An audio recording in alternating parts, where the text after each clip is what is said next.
اجمعین اما بعد فاعوذ باللہ من الشیطان الرجیم بسم اللہ الرحمن الرحیم ما افاء اللہ علی رسولہ من اہل القری فللہ ولرسولہ ولذی القربى والیتامى والمساکین وابن السبیل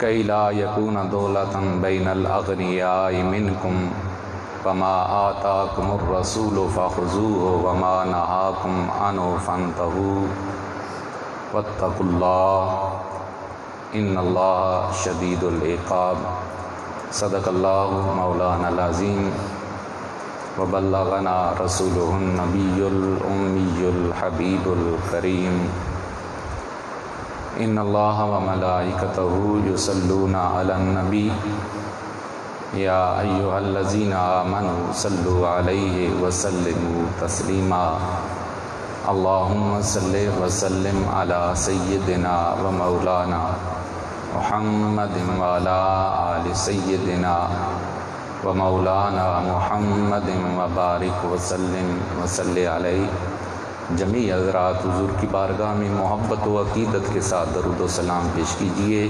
الصلاۃ والسلام علیک یا سیدی یا رسول اللہ وعلی آلک و اصحابک یا سیدی یا حبیب اللہ الصلاۃ والسلام علیک یا شفیع المذنبین وعلی آلک و اصحابک یا رحمۃ للعالمین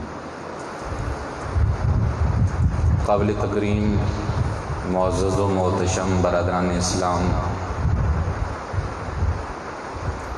ہم تاریخ حیال الفلاح کے ماہانہ تربیتی پروگرام کے اندر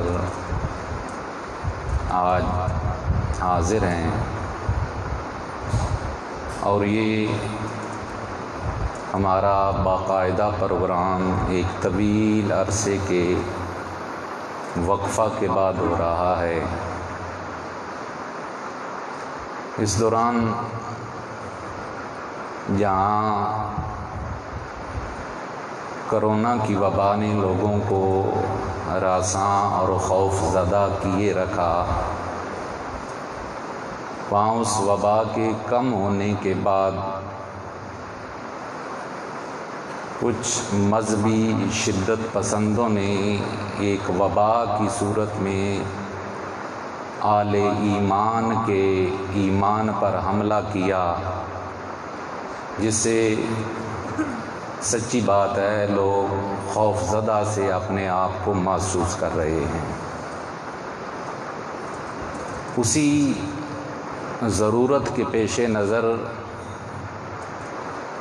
آج کی اس ماہانہ تربیتی پروگرام میں جو سوچ و بچار کے بعد ہم نے دو موضوع منتخب کیے، مجھے جو حکم ملا وہ باغ فدق کے متعلق اور انشاءاللہ قبلہ استاد جی قبلہ پیر صاحب بعد میں مسئلہ خلافت پر گفتگو فرمائیں گے۔ ہمارا ٹارگٹ کوئی مسلک نہیں ہے، ہم کسی مسلک کی تکذیب کرنے کے لیے یا کسی مسلک کو برا بھلا کرنے کے لیے آج جمع اور اکٹھے نہیں ہوئے۔ ہمارا آج کے موضوعات کا بنیادی مقصد لوگوں نے جو اہل سنت اور اہل ایمان کے نظریات پر گرد ڈالنے کی کوشش کی ہے، اس دھول کو، اس گرد کو دور کرنا ہے اور نبی معظم شفیع محترم صلی اللہ علیہ وآلہ وسلم کے خلیفہ بلا فصل خلیفۃ الرسول جناب حضرت سیدنا صدیق اکبر رضی اللہ تعالی عنہ اور جناب سیدہ طیبہ طاہرہ سیدۃ النساء حضرت سیدہ فاطمہ الزہرا رضی اللہ تعالی عنہا، آپ کی عظمتوں کو اجاگر کرنا اور انہیں خراج عقیدت پیش کرنا ہمارا مقصود ہے۔ جن بنیادی موضوعات کو لوگوں نے نفرتوں کی وجہ قرار دیا، ہم انشاءاللہ انہی چیزوں کو محبت کی دلیل بنا کر پیش کریں گے۔ جنہیں لوگوں نے افسانہ بنایا، ہم اسی چیز کو بیان بھی کریں گے، اپنا بھی بیان کریں گے، ان کا بھی بیان کریں گے، لیکن ثابت یہ کریں گے جن کی تربیت اللہ کا نبی خود کر کے گیا ہو، وہ اتنے کمزور نہیں ہو سکتے کہ وہ مال کے چند ٹکوں کی خاطر آپس میں لڑنے لگ جائیں۔ حقیقت یہ ہے کہ یہ بات صرف اور صرف اس حد تک محدود نہیں رہتی کہ جناب سیدہ کا اور جناب خلیفۃ الرسول کا پرابلم ہے، یہ رسول اللہ کی تربیت پہ انگلی اٹھتی ہے۔ ہم قبلہ ساجی سے پڑھے، ایک طویل عرصہ یہاں آپ کی خدمت میں گزارا، کل ہم آپس میں طالب علم آپس میں کسی چھوٹے مسئلے پر روٹی پر ہی لڑائی کر رہے ہو نا، تو ہمارا تو جو کچھ بھی لوگ بیان کریں گے یہ انگلی بہت بڑی ہماری تربیت کرنے والے مربی پہ جائے گی۔ اس لیے یہ انتہائی اس حوالے سے حساس معاملہ ہے کہ جب اس نزاع کو دشمنی کے طور پر یا اس مسئلے کو دشمنی کے طور پر بیان کیا جاتا ہے، تو در حقیقت یہ رسول کریم صلی اللہ علیہ وسلم کی تربیت پر اور اسلام کی بنیاد پہ حملہ کیا جاتا ہے۔ اب آئیے سمجھیے باغ فدق ہے کیا، اس کی شرعی حیثیت کیا ہے، اس کی تقسیم کا حکم اللہ نے کیا دیا ہے، اس کی تقسیم اللہ کے رسول نے کیسے کی ہے، اس کی تقسیم خلفائے راشدین نے کیسے کی ہے، اس کی تقسیم مولا علی المرتضیٰ نے کیسے کی ہے۔ یہ چار اگر حصے بنائیں، قرآن کیا کہتا ہے، نبی نے کی کیسے ہے، خلفائے راشدین کا معمول کیا ہے، اور آئمہ آل بیت یا حضرت مولا علی المرتضیٰ کا معمول کیا ہے، ان سب کو ملا کر لائیں تو خدا کی عزت کی قسم ذرہ برابر بھی کسی کے میں فرق نہیں۔ جو حکم خدا نے دیا وہ مصطفیٰ نے کیا، جو مصطفیٰ نے کیا وہ چاروں خلفاء نے کیا ہے۔ جو اللہ کا حکم وہ رسول کریم نے کیا، جو رسول کریم نے کیا وہ جناب صدیق اکبر نے کیا، جو جناب صدیق اکبر نے کیا وہ فاروق اعظم نے کیا، اور جو فاروق اعظم نے کیا وہ عثمان غنی نے کیا، جو عثمان غنی نے کیا وہ مولا علی المرتضیٰ نے کیا، جو مولا علی المرتضیٰ نے کیا وہ امام حسن مجتبیٰ نے کیا۔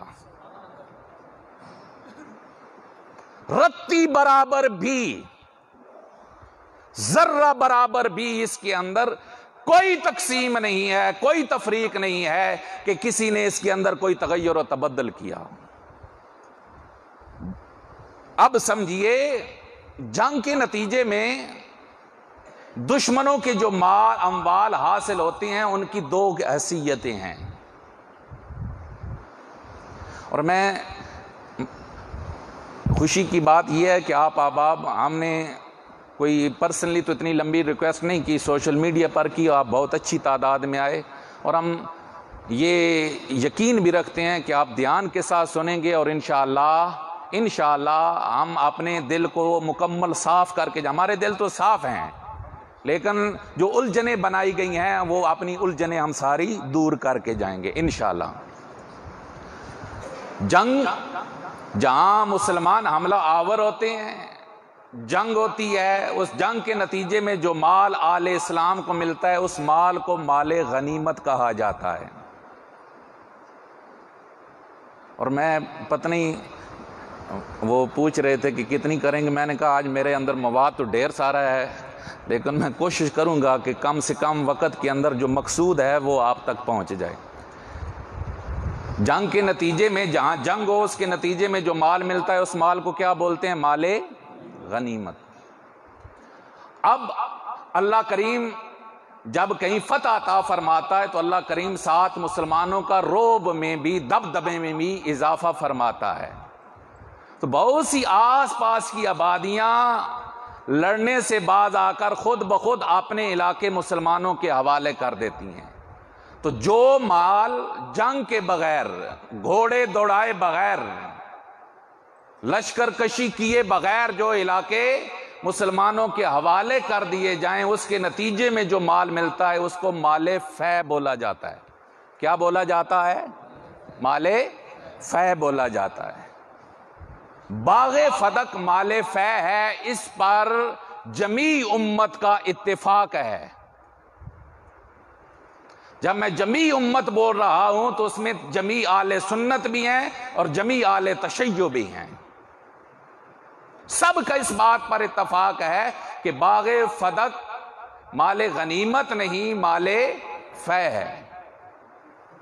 اب فدق خیبر کے قریب ایک بستی ہے، ایک علاقہ ہے۔ جب رسول کریم صلی اللہ علیہ وآلہ وسلم نے خیبر فتح کیا تو خیبر کے بہت سے علاقے اور یہ ساتھ والا علاقہ انہوں نے اپنا آپ حوالے کر دیا۔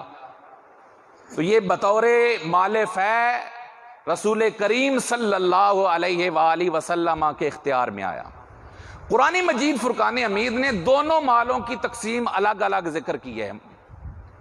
مال غنیمت کی تقسیم کا طریقہ کار اللہ کریم نے قرآن مجید میں بالکل الگ ذکر کیا، اور وہ مال جو جنگ کے بغیر مسلمانوں کو حاصل ہو یعنی مال فے، اس کی تقسیم کا طریقہ کار بھی قرآن مجید فرقان حمید نے بالکل کھلے طریقے سے بیان کیا۔ اب قرآن مجید فرقان حمید کی آیہ مبارکہ جو میں نے تلاوت کی اسے سماعت کیجیے۔ اللہ کریم ارشاد فرماتے ہیں، ما افاء اللہ علی رسولہ من اہل القریٰ۔ اللہ کریم نے اپنے رسول کو بستیوں میں سے، اہل قریٰ میں سے جو مال فے عطا فرمایا ہے، فللہ، اس میں سب سے پہلے حق اللہ کا ہے، وللرسول،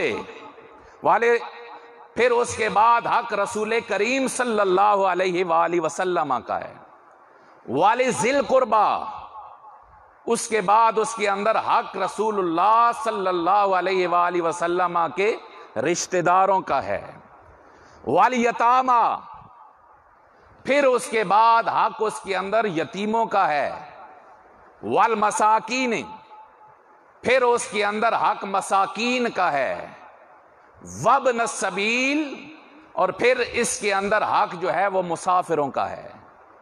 اللہ کا حق، اللہ کے رسول کا حق، رسول کریم کے رشتہ داروں کا حق، یتیموں کا حق، مساکین کا حق، اور وابن السبیل، مسافروں کا حق۔ یہ 6 حق اللہ نے قرآن مجید فرقان حمید کے اندر بیان کیے ہیں۔ مال فے اب چونکہ حاکم اللہ کی طرف سے زمین پر نائب رسول کریم صلی اللہ علیہ وآلہ وسلم کی ذات اقدس تھی، لہذا جتنے اموال فے تھے ان کا ٹوٹلی اختیار جو تھا تصرف کرنے کا، تقسیم کرنے کا، وہ اختیار رسول کریم صلی اللہ علیہ وسلم کے پاس تھا۔ اللہ کا حصہ بھی حضور لیتے، اپنا حصہ بھی لیتے، ذوی القربیٰ کا بھی، اور دیگر حصے داروں کو بھی۔ یہ تقسیم کون کرتے تھے؟ رسول کریم صلی اللہ علیہ وآلہ وسلم۔ آپ اسی طریقے سے اپنی حیات طیبہ کے اندر تقسیم کرتے رہے، اور شیعہ کی کتابوں کے اندر یہ بات موجود ہے کہ نبی معظم صلی اللہ علیہ وآلہ وسلم اس کے اندر بنی ہاشم کے نکاحوں کے وقت لوگ غریب لوگوں پہ تقسیم کرتے، مسافروں کے لیے سواریوں کا اہتمام اس مال فے میں سے کرتے، اور اپنے رشتہ داروں کے سال بھر کا خرچ بھی اللہ کے محبوب صلی اللہ علیہ وسلم اس باغ فدق میں سے، مال فہ میں سے اللہ کے حبیب اپنے رشتہ داروں کو بھی عطا فرماتے تھے۔ یہ طریقہ کار رسول کریم صلی اللہ علیہ وسلم کی حیات طیبہ میں تھا۔ اس پر اتفاق ہے ہمارا بھی، اور اس پر اتفاق ہے اہل تشیع کا بھی۔ رسول کریم صلی اللہ علیہ وآلہ وسلم کا وصال ہوا تو اللہ کے محبوب صلی اللہ علیہ وسلم کے وصال کے بعد خلیفہ بنے جناب حضرت سیدنا صدیق اکبر رضی اللہ تعالی عنہ۔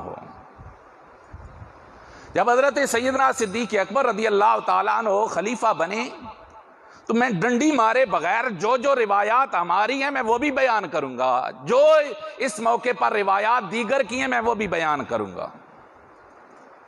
چند دن گزرے تو ہماری بخاری شریف کے اندر باغ فدق کے مطالبہ کے حوالے سے روایت 5 جگہوں پر موجود ہے۔ مسلم شریف کے اندر یہ روایت 3 جگہوں پر موجود ہے۔ اسی طرح یہ روایت ابو داؤد شریف کے اندر بھی موجود ہے اور ترمذی شریف کے اندر بھی موجود ہے۔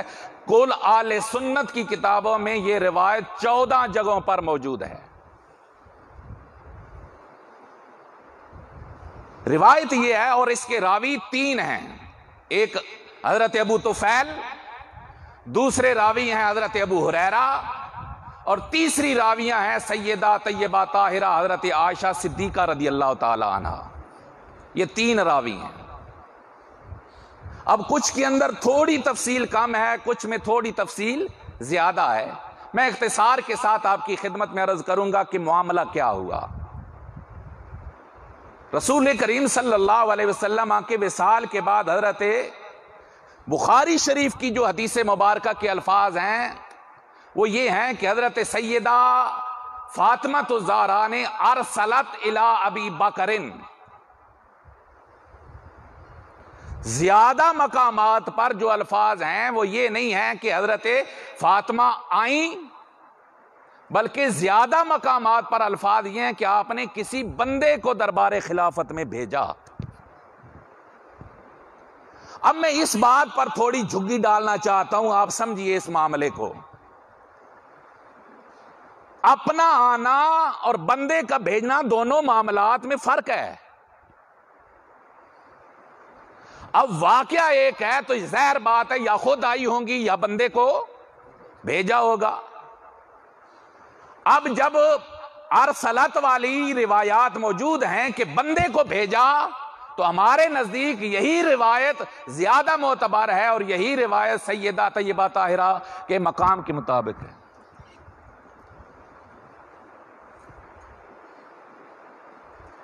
اس کی وجہ یہ ہے کہ اگر آپ سیدہ کا کردار پڑھیں تو آپ نے دور نبوت کے اندر بھی زندگی بڑی تنگ دستی میں گزاری ہے، اور حالات کی خرابی کے پریشان ہو کر حضرت علی کے مشورہ سے آپ سرکار دو عالم صلی اللہ علیہ وسلم کے دربار میں لونڈیاں مانگنے گئی تھیں، لیکن دروازے سے ہی واپس چلی گئیں۔ جو سیدہ اپنے باپ سے مانگنے سے ہچکچاتی ہوں، وہ بھرے دربار میں آ کر چند کھجوروں کے درختوں کے لیے وہ آ کر بھرے دربار میں مطالبہ کریں، یہ چیز سمجھ سے ماورا ہے۔ اس لیے جو مفہوم بہتر بنتا ہے وہ یہی ہے، اور بخاری کے الفاظ کے اندر بھی یہ چیز موجود ہے کہ ارسلت الی ابی بکر، کہ آپ نے کسی نمائندے کو حضرت ابو بکر کے پاس بھیجا۔ اور یہ یاد رکھیے فقہ کے اندر یہ چیزیں موجود ہیں کہ موکل کی بات جب وکیل جا کر کرتا ہے تو وہ وکیل، آپ ان کچہری کے اندر عدالتوں کے اندر جائیں تو وہاں پر وکیل یہ نہیں کہہ رہا ہوتا کہ میرے موکل نے یہ کیا، وہ یہی کہہ رہا ہوتا کہ میں نے یہ کیا۔ وہ موکل کو اپنی طرف منسوب کر رہا ہوتا ہے، اور وکیل کا معاملہ جتنا ہوتا ہے وہ موکل کی طرف منسوب ہو رہا ہوتا ہے۔ تو جن الفاظ میں، جن احادیث مبارکہ کے اندر یہ بھی ہے کہ آپ نے یہ بات کی، وہاں بھی مفہوم یہی سمجھا جائے گا کہ آپ کی وکیل کی بات کو ہی آپ کی بات قرار دیا جا رہا ہے۔ اب بات اور گفتگو کیا ہوئی، یہ پہلی ہی ایک چیز وہ جو گھنٹوں جی دربار خلافت کے اندر کھڑا کیا گیا، اللہ کے بندو وہ گفتگو اور وہ دلائل کہیں اپنی کتابوں میں سے ثابت کرو، 2 منٹ کی گفتگو سے کہیں زیادہ گفتگو بنتی ہی نہیں ہے۔ 4 جملوں سے زیادہ جملے کسی بھی کتاب، نہ اہل تشیع کی کتاب کے اندر ہے، نہ اہل سنت کی کتابوں کے اندر ہے۔ پھر وہ گھنٹوں کھڑا کرنے کا مطلب کیا ہے؟ اور وہ تضحیک اور تذلیل والے یہ سب لطیفے بنائے گئے ہیں، اور جو رسول اللہ صلی اللہ علیہ وسلم کے ان کو بار صحابہ سے لوگوں کو متنفر کرنے کے اور در حقیقت اسلام سے متنفر کرنے کے لیے یہ جملے گھڑے گئے ہیں۔ اب وہ گفتگو کیا ہوئی؟ جو گفتگو حضرت ابو ہریرہ رضی اللہ تعالی عنہ کی روایت کے اندر موجود ہے، وہ انہوں نے آ کر عرض کیا کہ آپ بتلائیں آپ کا وارث کون بنے گا؟ آپ نے فرمایا میری اولاد۔ تو فرمایا کیا میں اپنے باپ کی وارث نہیں بنوں گی؟ تو اس موقع پر حضرت صدیق اکبر نے ارشاد فرمایا کہ میں نے نبی کریم صلی اللہ علیہ وسلم سے سنا کہ ہم جو انبیاء ہیں، ہم وراثت کے اندر دراہم و دنانیر نہیں چھوڑتے، ہماری وراثت علم ہوا کرتی ہے۔ یہ حضرت صدیق اکبر نے جواب دیا، اور یہ جواب جتنی احادیث مبارکہ ہیں 14 کی 14 ان تمام کے اندر یہ جواب موجود ہے۔ اب اس کے اندر تو کوئی دوسری بات نہیں ہے کہ حضرت سیدنا صدیق اکبر نے یہ جواب دیا یا نہیں دیا۔ حضرت صدیق اکبر نے، چاہے وکیل آیا چاہے خود آئی ہیں، حضرت صدیق اکبر نے جواب یہی دیا ہے کہ انبیاء وراثت کے اندر مال نہیں چھوڑا کرتے، انبیاء کی وراثت علم ہوا کرتی ہے۔ یہ بات کلیئر ہے۔ لیکن اب معاملہ یہاں سے شروع ہوا، اور وہ معاملہ یہاں سے شروع ہوا کہ جب انہوں نے کہا جی وہ پرانی جو اندر کی دشمنی تھی، جب جہاں سے اب کہانی شروع ہو رہی ہے وہ سمجھیے، وہ جو پرانی دشمنی تھی اب وہ صدیق اکبر کے دل میں پیدا ہو گئی، معاذ اللہ ثم معاذ اللہ۔ اور اب یہ ہوا کہ اسی موقع پر ابو بکر نے اس حدیث کو گھڑا، اور گھڑ کر حضرت بی بی فاطمہ کو ان کے حق سے محروم کر دیا۔ حدیث گھڑنے کا الزام جناب سیدنا صدیق اکبر پر لگایا جاتا ہے کہ اس طرح کی کوئی حدیث مبارکہ نہیں تھی، یہ اس موقع پر حضرت ابو بکر صدیق نے حدیث مبارکہ گھڑی۔ اب سنیے، یہ حدیث مبارکہ اس کے راوی صرف حضرت صدیق اکبر نہیں، اہل سنت میں سے جو کتابوں کے اندر موجود ہیں صحابہ میں سے 14 صحابہ اس حدیث مبارکہ کے راوی ہیں۔ لیکن ہم 14 کے بجائے 50 بھی بیان کریں گے، وہ کہیں گے سب غلط ہیں۔ اس لیے میں اپنی طرف سے صرف حضرت صدیق اکبر کی بات پر ہی اکتفا کر رہا ہوں۔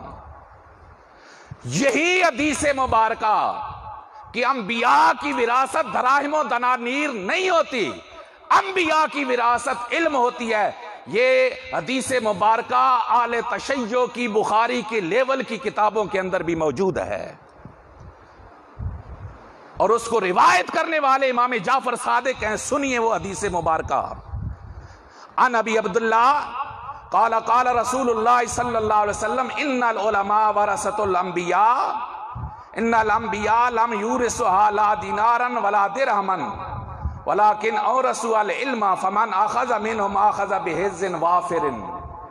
حضرت امام جعفر صادق آپ فرماتے ہیں نبی کریم صلی اللہ علیہ وسلم نے ارشاد فرمایا علماء انبیاء کے وارث ہیں، بے شک جو انبیاء ہیں وہ وراثت میں دینار اور درہم نہیں چھوڑتے، بلکہ وہ وراثت میں علم چھوڑا کرتے ہیں۔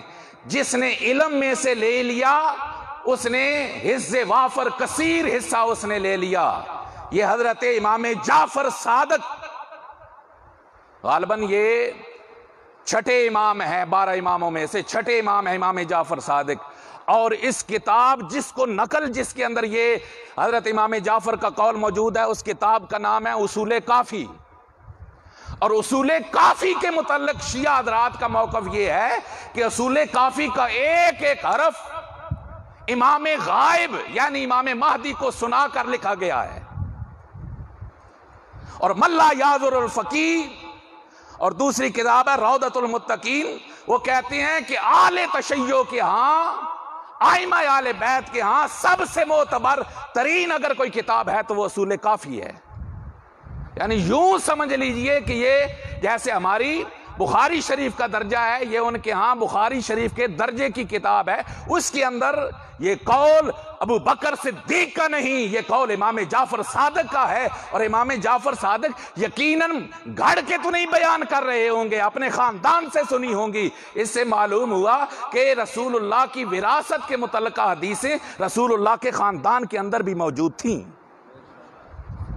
اب دوسری حدیث مبارکہ سنیے، وہ بھی اصول کافی کے اندر موجود ہے، اس کے اندر صرف الفاظ تھوڑے سے الگ ہیں، اور اس کے بھی راوی حضرت امام جعفر صادق رضی اللہ تعالی عنہ ہیں۔ اس کے اندر بھی یہی ہیں، العلماء ورثۃ الانبیاء وذاک ان الانبیاء لم یورثوا درہما ولا دینارا، کہ علماء انبیاء کے وارث ہیں، اور اس کی وجہ یہ ہے کہ انبیاء وراثت کے اندر نہ درہم چھوڑتے ہیں نہ دینار چھوڑتے ہیں۔ تیسری حدیث مبارکہ اب سنیے، ہماری نہیں، ابو بکر صدیق پر گھڑنے کا تان لگانے والوں کے گھر سے ہے۔ تیسری حدیث مبارکہ حضرت علی المرتضیٰ کی اپنے بیٹے محمد بن حنفیہ کو وصیت، اور آپ نے اپنے بیٹے محمد بن حنفیہ حضرت امام حسن اور امام حسین کے بعد حضرت علی کی اولاد میں سے سب سے زیادہ متقی، پرہیزگار اور علم کے اندر فضیلت رکھنے والے ہیں۔ آپ کو آپ نے ارشاد فرمایا وَتَفَقَّهُ فِي الدِّينِ فَإِنَّ الْفُقَهَاءَ وَرَثَةُ الْأَنبِيَاءِ، فرمایا دین کے اندر فقاہت حاصل کرو، سن لو جو فقہاء ہوتے ہیں وہ انبیاء کے وارث ہوتے ہیں، اور انبیاء اپنی وراثت کے اندر مال اور دینار نہیں چھوڑا کرتے۔ یہ روایت ملا یعذر الفقیہ کے اندر موجود ہے، جو حضرت علی نے وصیت کی کسے؟ اپنے بیٹے حضرت محمد بن حنفیہ کو، اور حضرت محمد بن حنفیہ نے اپنے کردار سے ثابت کیا ہے اس وصیت کو۔ وہ کیا تھی کہ حضرت محمد بن حنفیہ حضرت علی کا جب وصال ہوتا ہے تو اپنے بھائیوں کے پاس گئے، حضرت امام حسن کے پاس گئے، امام حسین کے پاس گئے، انہیں جا کر کہا کہ مجھے بھی اپنے ابا کی وراثت چاہیے۔ حسنین کریمین نے ارشاد فرمایا کون سی وراثت؟ تو حضرت محمد بن حنفیہ نے انہیں فرمایا مجھے علم کی وراثت چاہیے۔ یہ شرح نہج البلاغہ کے اندر موجود ہے۔ حضرت محمد بن حنفیہ کو جو وصیت ابا حضور نے کی تھی، اسی وصیت کے تحت حضرت محمد بن حنفیہ نے حسنین کریمین سے مال جا کر نہیں مانگا، حضرت علی المرتضیٰ کا علم مانگا ہے۔ چوتھے نمبر پہ چلیے، حضرت سیدہ طیبہ طاہرہ حضرت فاطمہ الزہرا سلام اللہ علیہا اپنے دونوں شہزادوں کو بارگاہ رسالت مآب میں لے کر گئیں۔ یا رسول اللہ آذان ابناؤ کا، یا رسول اللہ یہ دونوں آپ کے بیٹے ہیں، فورثہما، آقا ان کو کچھ وراثت میں دیجئے۔ فقالا اما حسن فإن لہ ہیبتی، فرمایا یہ میرا بیٹا جو حسن ہے نا، اس کو میں اپنا دبدبہ، اپنی شجاعت، اپنی بہادری اور اپنا رعب و دبدبہ دے رہا ہوں۔ اور فرمایا یہ جو میرا حسین ہے، اللہ کے حبیب نے فرمایا فإن لہ جرأتی وجودی، اس کے لیے میری جرت بھی ہے اور میری سخاوت بھی حسین کے لیے ہے۔ وراثت مانگی حضرت فاطمہ نے اور میرے نبی نے کیا دیا؟ اس سے معلوم ہوا کہ اللہ کے حبیب صلی اللہ علیہ وسلم نے اپنی حیات طیبہ کے اندر بھی کسی موقع پر بھی کسی مال کے حوالے سے اپنی اولاد کو اس طرح کا ہبہ نہیں کیا گیا۔ اور پھر یہ روایت شرح نہج البلاغہ میں موجود ہے، ابن جریر طبری نے نقل کیا، کشف الغمہ کے اندر یہ روایت موجود ہے کہ حضور رحمت عالم صلی اللہ علیہ وسلم نے حضرت سیدہ کے جواب کے اندر آپ نے اپنے نواسوں کو اپنی سخاوت اور اپنا رعب و دبدبہ دیا۔ ایک پھر حضرت امام جعفر صادق رضی اللہ تعالیٰ عنہ سے ایک اور روایت ہے، وہ جو ہم طلباء کی فضیلت میں بیان کرتے ہیں کہ طلباء جب گھروں سے نکلتے ہیں تو اللہ کے فرشتے آ کر ان کے قدموں میں اپنے پر بچھاتے ہیں۔ سمندروں کے اندر رہنے والی مخلوقات طالب علم کے حق میں بخشش کی دعائیں کرتی ہیں۔ یہ بیان کرنے کے بعد آپ نے ارشاد فرمایا، امام جعفر فرماتے ہیں اس کی وجہ یہ ہے کہ کیونکہ علم علماء کی وراثت ہے، اور اللہ کے انبیاء اپنی وراثت کے اندر مال دراہم اور دینار نہیں چھوڑا کرتے، چونکہ طالب علم رسول کریم کی وراثت کی تلاش میں ہوتے ہیں، اس لیے سارے جہاں کی مخلوق ان کی بخشش کی دعا کیا کرتی ہے۔ اعمال صدوق کے اندر امام جعفر صادق سلام اللہ علیہ کا آپ کا یہ قول جو ہے وہ موجود ہے۔ اور پھر ایک اور بات، اب عقل کی بنیاد پر بھی انبیاء کا مال وراثت میں چھوڑنا یہ مقام نبوت کے خلاف ہے۔ رسول کریم صلی اللہ علیہ وسلم نے 23 سال لمبی محنت کی، اب جنگ کے اندر صحابہ شریک ہوئے، جنگ کے اندر رسول اللہ کے غلام شریک ہوئے، کچھ مال جنگ کے نتیجے میں آیا، کچھ مال جنگ کے بغیر آ گیا، لیکن وہ کوشش تو حضور کے صحابہ کی ساتھ شامل تھی۔ اب اس کوشش کے نتیجے میں ملنے والے مال کو اللہ کے نبی اپنی اولاد کو ہبہ کر دیتے یا وراثت میں چھوڑ کر جاتے تو انگلی اٹھ سکتی تھی کہ نبی کی محنت کا نتیجہ در حقیقت یہ ہے کہ نبی اپنی اولادوں کو غنی کرنا چاہتا تھا۔ اس لیے بھی ضروری ہے کہ نبیوں کی اپنی اولاد کے لیے مال نہ چھوڑنا ثابت ہو۔ اور میں ایک مزے کی بات اور بڑی ڈیپ اور گہری بات آپ کی خدمت میں عرض کرنے لگا ہوں، وہ ہے ختم نبوت کے حوالہ سے۔ ایک بہت سی باتیں ہیں لیکن اس میں سے ایک موقع میں رکھنے لگا ہوں کہ حضرت سیدہ فاطمہ کو بھی یہ وراثت والی حدیثیں پتہ تھیں، پھر آپ نے اعلان یہ بات کیوں کی؟ تنہائی میں گھر جا کر بھی یہ بات ہو سکتی تھی۔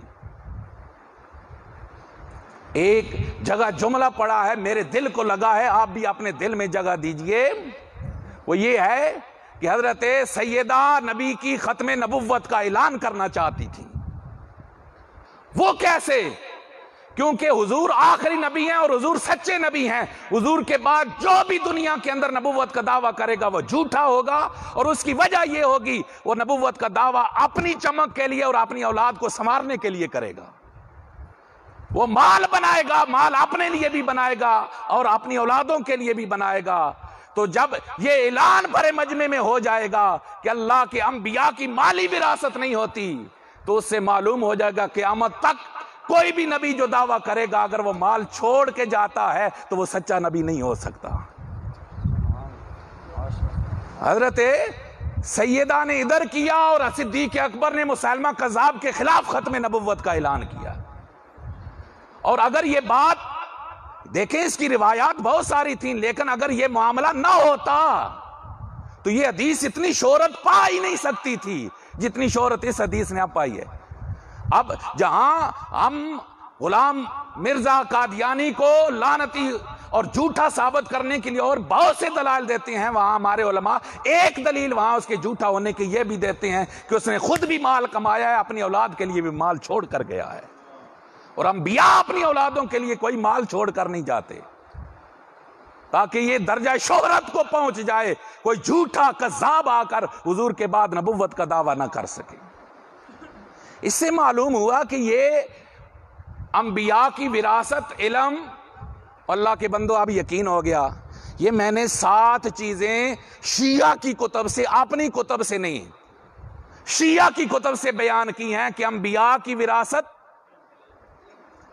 علم ہے، انبیاء کی وراثت دراہم و دنانیر اور مال نہیں ہے۔ جی اگر ہماری بھی کسی کتاب کے اندر کوئی حدیث قرآن کے خلاف آ جائے تو ہم اسے کیسے مانیں گے؟ حالانکہ یہ وہ بات کہتے ہوئے جو انہیں جچتی نہیں ہے، وہ تو قرآن کے بارے میں خود ڈاؤٹ فل ہیں، ان کی اپنی کتابیں ان سے زیادہ اور ان کے اپنے اماموں کے قول جو ہیں وہ قرآن سے بھی زیادہ مستند حیثیت رکھتے ہیں، یہ انہیں نہیں کرتی۔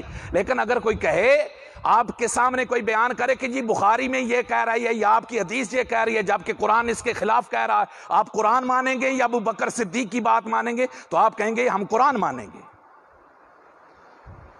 دلیل جو قرآن سے وہ لیتے ہیں وہ یہ ہے کہ یوصیکم اللہ فی اولادکم للذکر مثل حظ الانثیین، اللہ قرآن میں وصیت اور حکم کر رہا ہے کہ تمہاری اولاد کے لیے حصہ ہے اور مرد کا حصہ لڑکی کی بنسبت ڈبل ہے۔ یہ وراثت کا حکم اللہ کا قرآن دے رہا ہے، تو لہٰذا اب کسی حدیث کی بنیاد پر اولاد کو وراثت سے محروم کیسے کیا جا سکتا؟ اس کا جواب سنیے۔ یہ آیہ مبارکہ ہر جگہ پہ لاگو نہیں ہوتی. یہ آیہ مبارکہ ہر جگہ پہ لاگو نہیں ہوتی. یہ مجمل ہے، اس کی تفصیل ہے. کیسے مجمل ہے؟ میں آپ سے سوال کرتا ہوں، شیعہ کے ہاں، ہمارے ہاں یہ بات کنفرم ہے، اگر بیٹا باپ کو قتل کر دیتا ہے تو بیٹا باپ کا وارث بنے گا؟ بولیے، نہیں بنے گا. باپ مسلمان ہے، بیٹا کافر ہو جاتا ہے، اب اولاد تو وہ ہے کہ نہیں، لیکن وارث بنے گا؟ نہیں بنے گا. اسی طرح اگر باپ غلام ہے، بیٹا آزاد ہے، یا باپ آزاد ہے، بیٹا غلام ہے، تب بھی وراثت نہیں چلے گی. یہ وراثت سے محروم کرنے والی چیزیں اولاد ہونے کے باوجود. اسی طرح ہم نے کہا جناب والا، جیسے بیٹا کافر ہو کر باپ مسلمان ہو تو وہ وارث نہیں بنتا، یہ اس آیت سے خارج ہو گیا. جیسے بیٹا باپ کو قتل کرے وہ اس آیت سے خارج ہو گیا.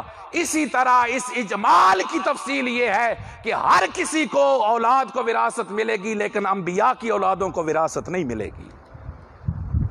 پھر دوسری آیہ مبارکہ پڑھتے ہیں، ووارثا سلیمان و داؤدا، کہ قرآن کہتا ہے پیغمبر کی بیٹا پیغمبر کا وارث بنا ہے.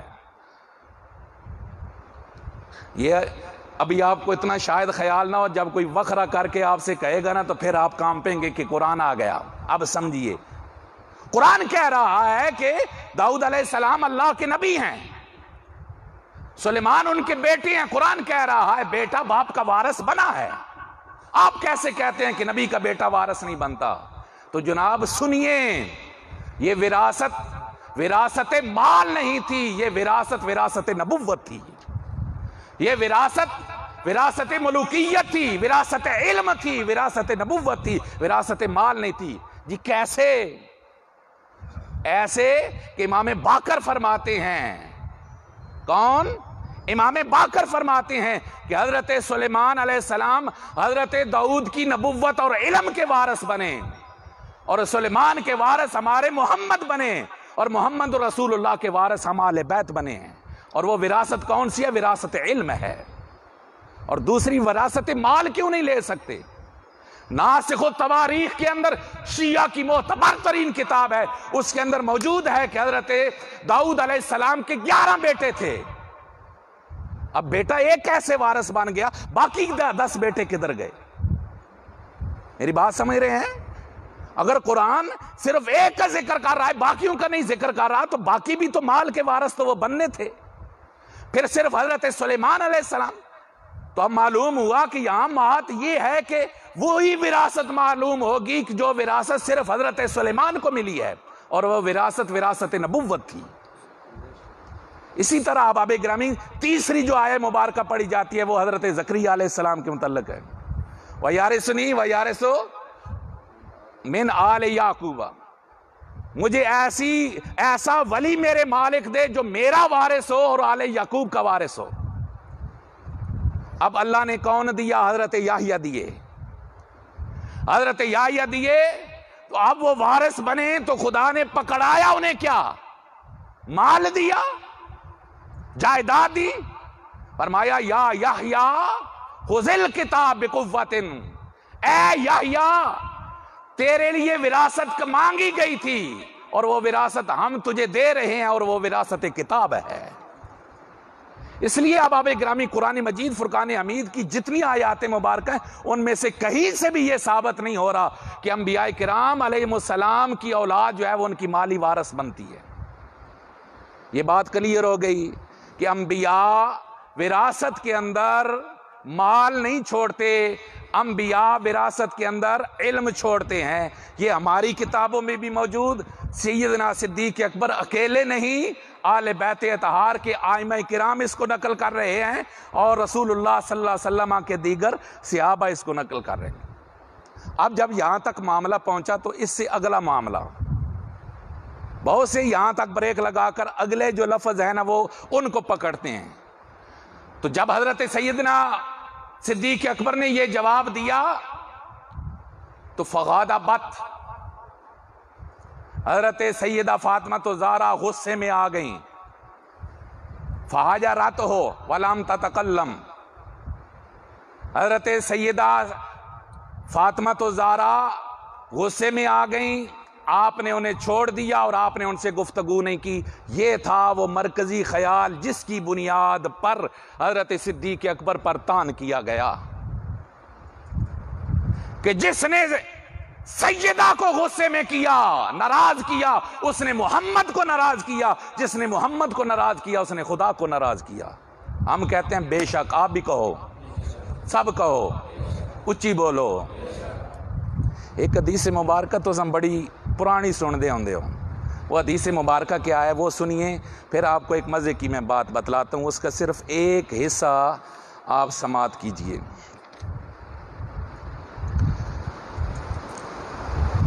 وہ یہ ہے کہ یہ ہماری کتابوں میں پتہ نہیں کسی اور حوالے سے موجود ہو، لیکن میں جو بیان کرنے لگا ہوں یہ شیعہ کی کتابوں میں ہے، ناسخ التواریخ میں ہے، جلاء العیون میں ہے، انوار نعمانیہ میں ہے، مالی صدوق کے اندر موجود ہے۔ 4 کتابوں کے اندر یہ حدیث مبارک ہے، اور وہ حضرت سیدہ فاطمہ کی شان میں ہے۔ ان فاطمۃ بضعۃ منی فمن آذاها فقد آذانی ومن سرها فقد سرنی ومن غازها فقد غازنی، کہ حضور نے ارشاد فرمایا یہ فاطمہ میرے جگر کا ٹکڑا ہے، جس نے اسے اذیت دی اس نے مجھ محمد کو اذیت دی، جس نے اسے خوش کیا اس نے مجھے خوش کیا، اور جس نے اسے غضبناک کیا اس نے مجھ محمد کو غضبناک کیا۔ یہ حدیث مبارکہ شیعہ کی کتابوں میں موجود ہے، اور یہ حضور نے کب فرمایا؟ یہ جب فرمایا ہے وہ لمحہ سوچیں گے تو آپ ایسے کانپیں گے۔ یہ میرے نبی نے ابو بکر کو دیکھ کے نہیں یا صحابہ کو دیکھ کے نہیں، اس حدیث مبارکہ کا مخاطب علی المرتضیٰ کی ذات ہے۔ کیا سمجھے آپ؟ یہ بات غور کرنے کی ہے۔ جو غضبناکی کی بنیاد پہ صدیق کو گالیاں دیتے ہیں، یہ حدیث مبارکہ تمہاری کتابوں میں موجود ہے۔ واقعہ کیا ہے انہی کتابوں کے اندر؟ واقعہ سنیے۔ حضرت سیدہ کے پاس خبر پہنچی کہ حضرت علی المرتضیٰ ابو جہل کی بیٹی کے ساتھ شادی کرنے جا رہے ہیں۔ حضرت سیدہ یہی بات لے کر امام حسن اور امام حسین کو لے کر حضور کے پاس آ گئیں۔ جب اللہ کے نبی کو یہ بات علم میں آئی تو حضور ممبر پہ جلوہ گر ہوئے، اور ممبر پر کھڑے ہو کر آپ نے یہ خطبہ دیا۔ اب پچھلی گال سمجھ آئی نے؟ پچھا رولا کیا ہے؟ رولا کسی اور کے ساتھ نہیں، یہ جھگڑا حضرت علی المرتضیٰ کے ساتھ چل رہا ہے۔ اور اس وقت حضور نے ارشاد فرمایا سن لو۔ یہ سن لو کا در حقیقت خطاب حضرت علی المرتضیٰ کی ذات ہے۔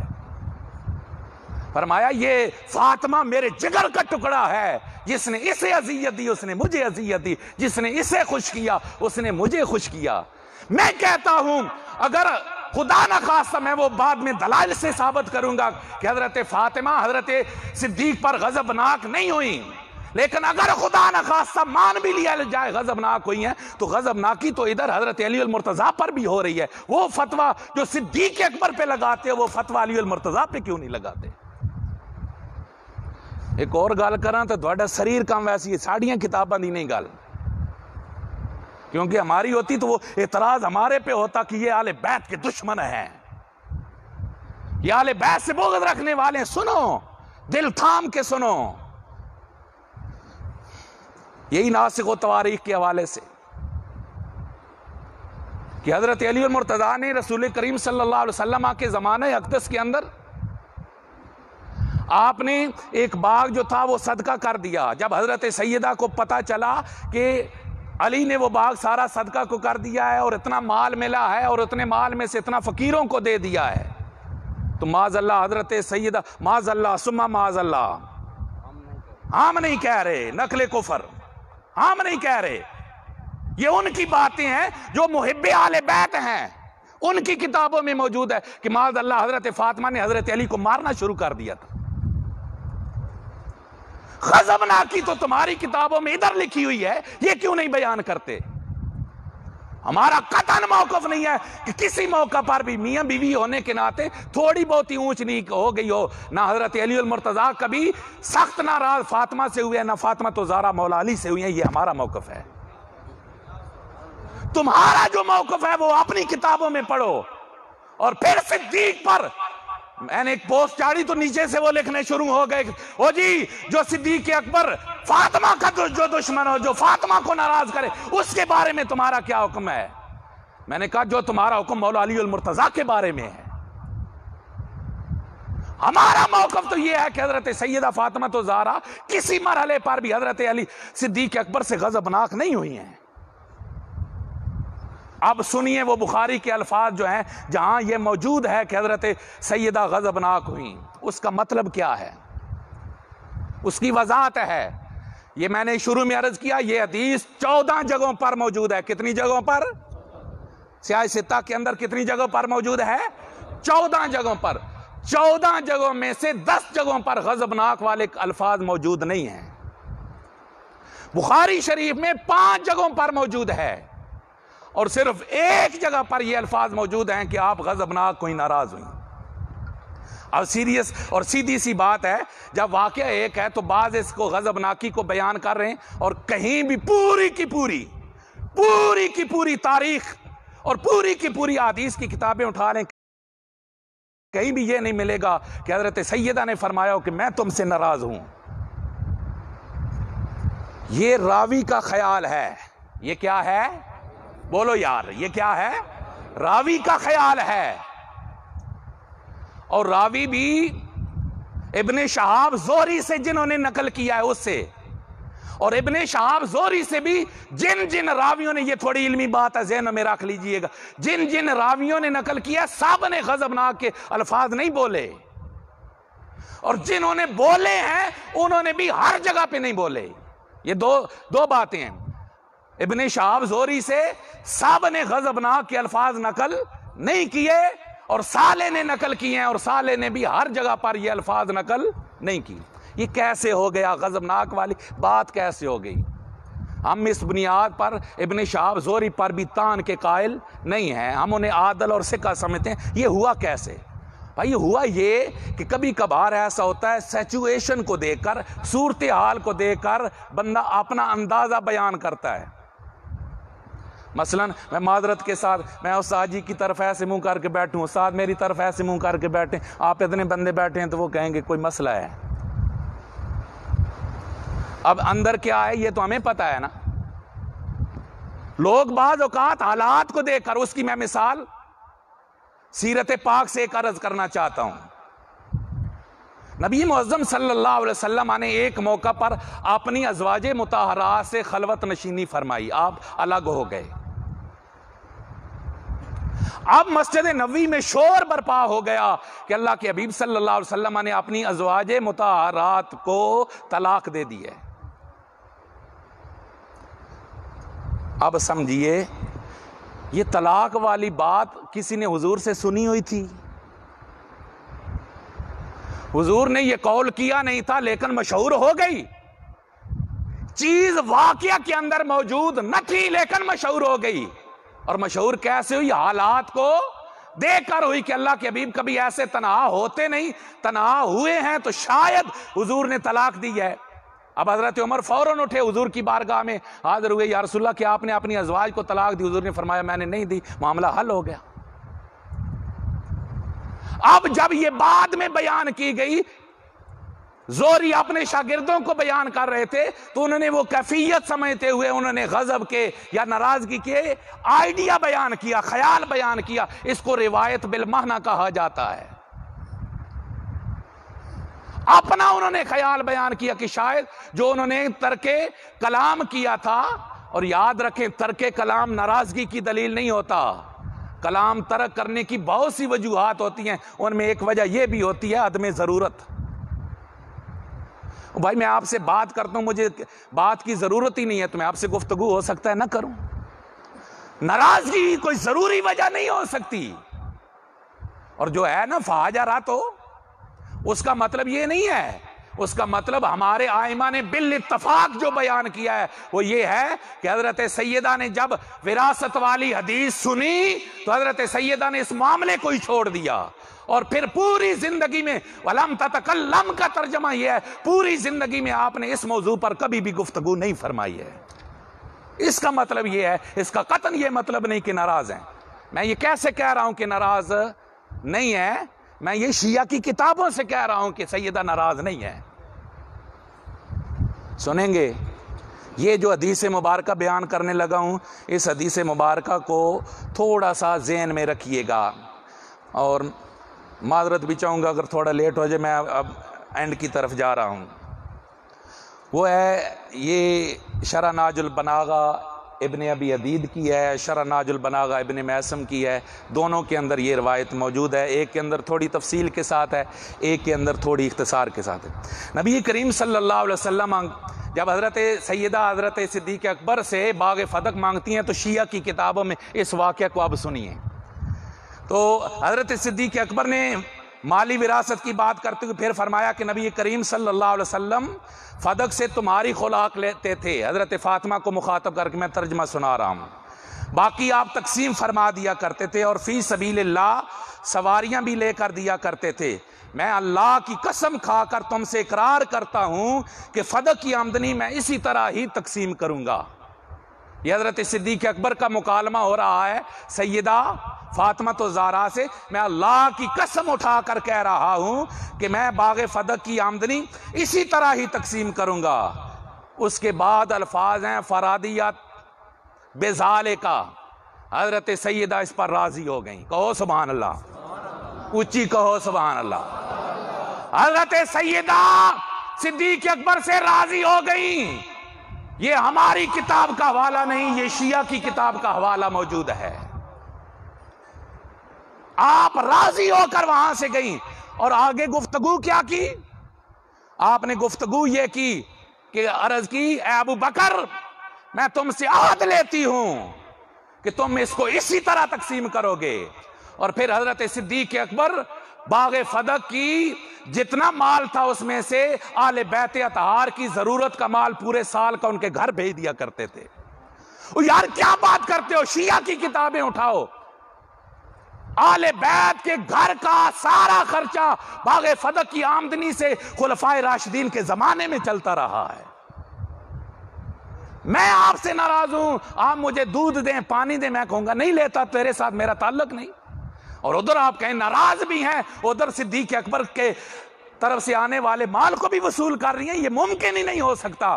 اگر باغ فدق کی آمدنی سے حضرت سیدہ مال وصول کر رہی ہیں تو یہ دلیل ہے حضرت سیدہ حضرت صدیق اکبر کی تقسیم پر راضی تھیں۔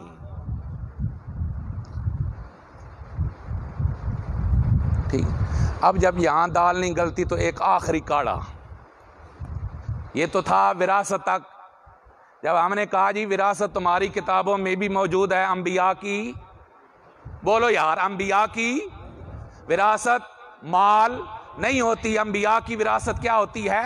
علم ہوتی ہے۔ یہ تمہاری کتابوں میں بھی موجود، یہ ہماری کتابوں میں بھی موجود، گویا یہ متواتر کے درجے تک بات چلی گئی کہ انبیاء کی وراثت مال نہیں، انبیاء کی وراثت کیا ہے؟ علم ہے۔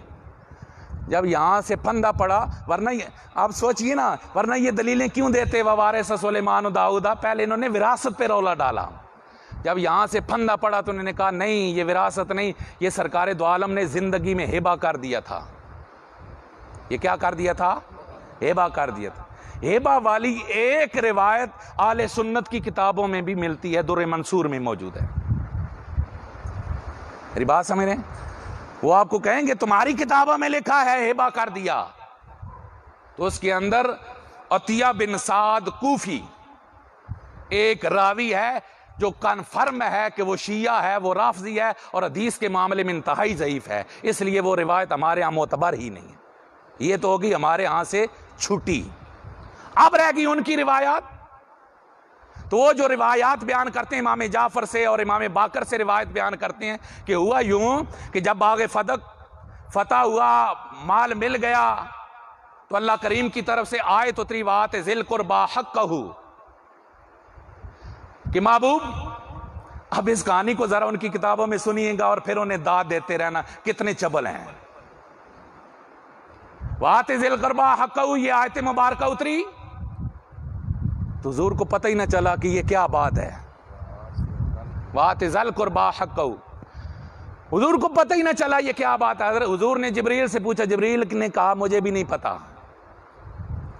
پھر جبرائیل دوڑے دوڑے خدا کی بارگاہ میں گئے، مالک یہ کیا معاملہ ہے؟ تو اللہ کریم نے فرمایا وہ جو مال فہ ہے، باغ فدق ہے، وہ حضور کے رشتہ دار، حضور کو کہو کہ وہ اپنے رشتہ داروں کو دے دیں۔ یہ کہانی ہے، یہ سمجھ میں آنے والی ہے۔ جبریل بھی لا علمی میں آ گئے، حضور بھی لا علم، پھر واپسی جانا پڑا۔ لیکن آپ سمجھیے یہ جو ہے نا وَآتِ ذِی الْقُرْبَىٰ حَقَّهُ، یہ سورہ بنی اسرائیل کی آیت ہے، کہو سبحان اللہ۔ کس کی آیت ہے؟ بنی اسرائیل کی۔ اور بنی اسرائیل کا آغاز کہاں سے ہو رہا ہے؟ اور کوئی آواز بول دو نا، سبحان الذی اسریٰ بعبدہ، واقع معراج سے۔ اور واقع معراج مدینہ میں ہوا ہے مکہ میں ہوا ہے؟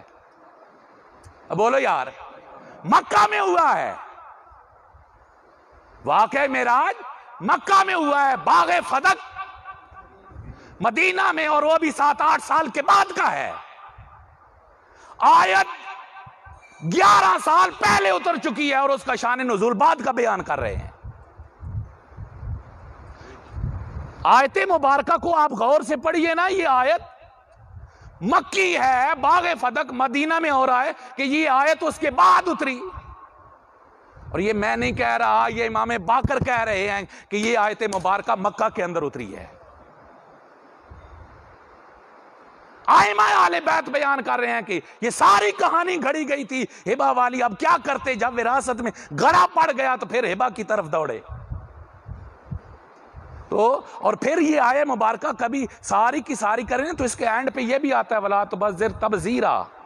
یہ وہ خطاب حضور کو نہیں، یہ عام مسلمین کو یہ خطاب ہے۔ معاذ اللہ حضور فضول خرچی کر سکتے ہیں، اور اس کے اندر اور بھی آگے شدید عذاب کی وعیدیں بھی بیان کی جا رہی ہیں۔ اس سے معلوم ہوا اس آیت کا مخاطب عام امت ہے، صرف سرکار کی ذات مبارکہ نہیں ہے۔ اور یہ جو اس کی شان نزول میں یہ بیان کی گئی کہ فدق آ گیا اور پھر اس کے بعد، تو میرے بھائیوں بات یہ ہے حضور رحمت اللہ، اور میں ایک چیلنج کے ساتھ ایک بات کہہ رہا ہوں، اہل سنت کی کسی ایک کتاب کے اندر بھی صحیح السند اور اس کے راوی سنی ہوں، اہل سنت میں ایسے ہوں، ایک روایت بھی ہبہ کی ثابت کر دیں، ہم باغ فدق میں ان کا مسلک قبول کر لیں گے۔ کہیں پر بھی یہ روایت موجود نہیں، شیعہ کے اندر موجود ہے، اور اس کی اور کچھ دلیلیں موجود ہوں نہ ہوں، یہی دلیل موجود کافی ہے کہ یہ آیت 11 سال پہلے کی اتر چکی ہے اور باغ فدق کا معاملہ 11 سال بعد کا آ رہا ہے۔ تو یہ سب کہانیاں گھڑی گئی ہیں، اور کہانیاں گھڑ کر پھر اس پر غاصب بنانے کے لیے حضرت صدیق اکبر کو یہ سارے معاملات۔ سچی بات یہ ہے، اللہ کی عزت کی قسم، حضرت سیدہ طیبہ طاہرہ صدیق اکبر سے راضی ہیں، صدیق اکبر سیدہ سے راضی ہیں۔ وہاں میں موقع کی گواہی آپ کی خدمت میں عرض کر دی کہ موقع پر شیعہ کی کتابوں میں لکھا ہے کہ حضرت سیدہ باغ فدق کے معاملے میں راضی ہو کر گئیں، اور اس کے بعد بھی راضی نامہ چلتا رہا، بعد میں بھی ناراضگی نہیں ہوئی۔ وہ 3 ہماری کتابیں ہیں، ان 3 کتابوں کے اندر یہ حوالہ موجود ہے، البدایہ والنہایہ، طبقات ابن سعد، اور فتح الباری کے اندر موجود ہے۔ جب سیدہ طیبہ طاہرہ حضرت فاطمہ الزہرا سلام اللہ علیہا آپ بیمار ہوئی تو حضرت صدیق اکبر پوچھنے کے لیے گئے، حضرت علی المرتضیٰ نے حضرت سیدہ کو جا کر بتلایا کہ ابو بکر صدیق پوچھنے کے لیے آئے ہیں۔ آپ نے فرمایا اگر آپ پسند کرتے ہیں تو وہ تشریف لائیں۔ حضرت صدیق اکبر گئے، وہاں پیار محبت کی باتیں ہوئیں، حضرت سیدہ راضی ہو گئیں۔ یہ بھی وہاں پر موجود ہیں، وہاں رضا کے الفاظ وہاں پر بھی موجود ہیں، اور حضرت سیدہ کا جنازہ جو ہے وہ حضرت جناب سیدنا صدیق اکبر نے پڑھایا ہے۔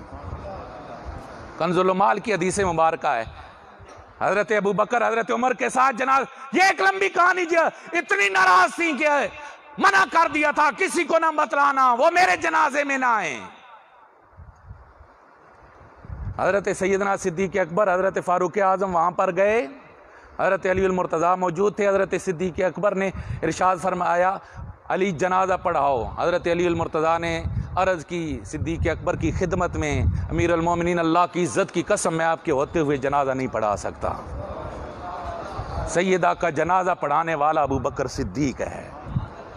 اور ایک آخری بات، یہ یاری کی میں ایک بات صرف ان کی کتابوں سے عرض کر کے آپ کو کہوں گا، یہ کہانیاں سب غلط ہیں۔ خدا کی عزت کی قسم، صحابہ آل بیت کو اپنی آنکھوں کا تارا سمجھتے تھے، اپنے دلوں کا سہارا سمجھتے تھے، اور رب کعبہ کی عزت کی قسم، جتنا حضور کے صحابہ حضور کی آل بیت سے پیار کرتے تھے، قیامت تک کوئی اتنا پیار کر ہی نہیں سکتا ہے۔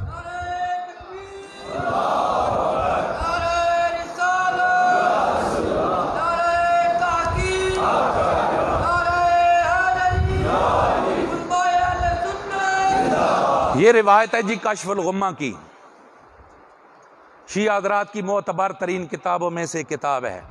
حضور کے وصال کو چند دن گزرے ہیں، جن دنوں کا یہ رولا بیان کرتے ہیں۔ جناب سیدنا صدیق اکبر رضی اللہ تعالیٰ عنہ حضرت علی کے ساتھ گلی میں مل کے جا رہے ہیں، یہ دشمنی ہے، دونوں مل کے جا رہے ہیں۔ سامنے سے حضرت امام حسن کھیلتے ہوئے آ رہے ہیں۔ حضرت صدیق اکبر جو الفاظ ہیں شیعہ کی کتابوں میں وہ سنیے۔ حضرت صدیق اکبر فرماتے ہیں حضرت امام حسن کو مخاطب ہوتے ہوئے، میرے ماں باپ حسن تجھ پہ قربان جائیں، تم میرے نبی کی شبیہ نظر آتا ہے، تو علی کی شبیہ نظر نہیں آتا، تیری تصویر مصطفیٰ سے ملتی ہے، تیری تصویر علی سے نہیں ملتی۔ یہ کہا اور حضرت امام حسن کو اپنے کندھوں پہ اٹھا لیا۔ یہ ہے پیار۔ اور اس پارٹی کا کہوں، اس پارٹی کا امام حسن سے پیار، امام حسن ممبر پر ہیں، کشف الغمہ میں موجود ہے، انہوں نے نیچے سے مسلح کھینچا اور کوفیوں میں سے ہی ایک کوفی بدبخت نے حضرت امام حسن کو نیزہ مارا جو آپ کی ہڈی تک چلا گیا تھا۔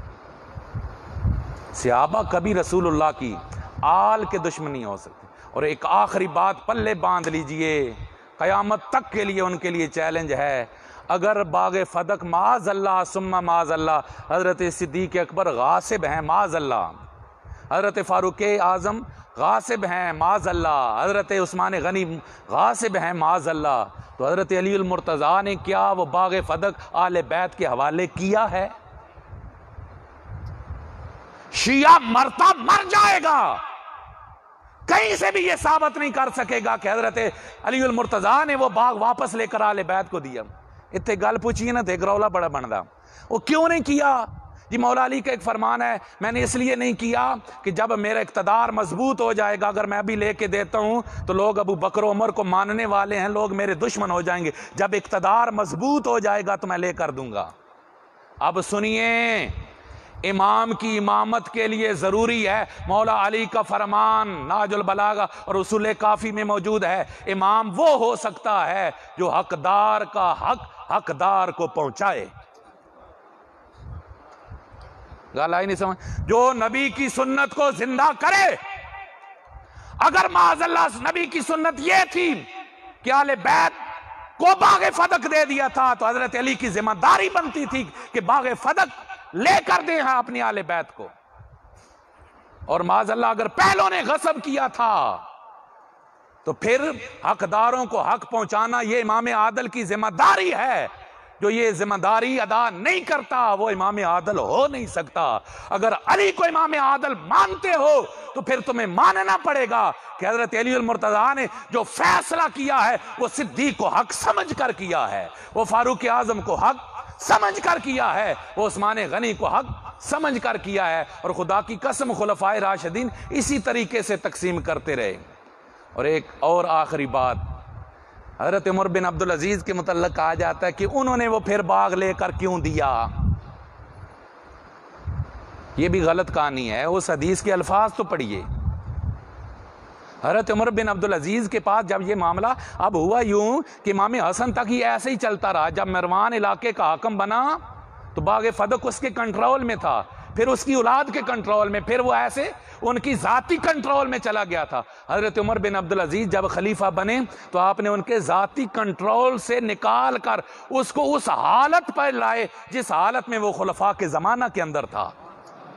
وہ واپس آل بیت کے قبضے میں نہیں دیا، وہ اس حالت پر لائے جس حالت میں خلفاء کے زمانے کے اندر تھا، الحمدللہ میں شرح صدر کے ساتھ کہہ رہا ہوں، میں نے بہت مطالعہ کیا اس حوالے سے، میں یقین اور گارنٹی کے ساتھ اللہ کی عزت کی قسم اٹھا کے کہہ رہا ہوں، اہل سنت کا عقیدہ حق ہے، اہل سنت کا عقیدہ سچ ہے۔ وآخر دعوانا الحمدللہ۔